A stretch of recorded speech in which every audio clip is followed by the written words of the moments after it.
আপনার সফলতা, আপনার সাকসেস, এতে সবার ভালো লাগে না, এটা সবাই পছন্দ করে না। মনে রাখবেন, আর আইনুল হক, নজর, এটা সত্য। নজরের প্রভাব আছে, চোখের প্রভাব আছে। এই জন্য কারো ভালো কিছু দেখলে মাশাআল্লাহ বলবেন, আল্লাহর দিকে ফিরাই দিবেন। এতে কল্যাণ, দুনিয়াতেও কল্যাণ, আখিরাতেও কল্যাণ।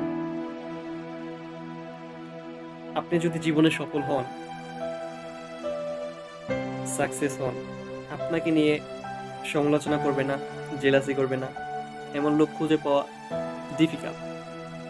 এটা থাকবেই, এটা পৃথিবীর চিরচরিত নিয়ম। আপনি যখন রবের পক্ষ থেকে কোনো ব্লেসিং পাবেন, আপনার যদি অনেক কিছু থাকে, আপনি যদি অন্যদের চাইতে একটু ডিফারেন্ট হন, যদি সমাজে ভালো কিছু করতে চান, এই ভালো কিছু করার কারণে সমাজে কিছু মানুষ আপনাকে ঘৃণা করবে, শুধু এই ভালো কিছু করার কারণে। এই জন্য সব ভালো কথা সবাইকে শেয়ার করতে যাবেন না। সবাই আপনার ভালো দেখে খুশি হয় না, অনেক অত্যন্ত বেজার হয়, মনে মনে কষ্ট পায়, হিংসার আগুনে জ্বলে পড়ে মরে। আমরা হিংসা থেকে দূরে থাকবো। হিংসা একটি সুন্দর সম্পর্কের মধ্যে ভালো সৃষ্টি করতে পারে, হিংসা একটি পরিবারের মধ্যে বিশৃঙ্খলা পরিবেশ সৃষ্টি করতে পারে।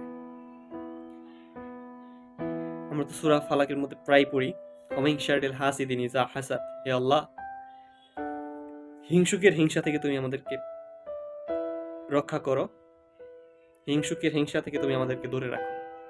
আমরা যেন হিংসুকের হিংসা থেকে দূরে থাকতে পারি। আল্লাহ আমাদেরকে সেই তৌফিক দান করুক।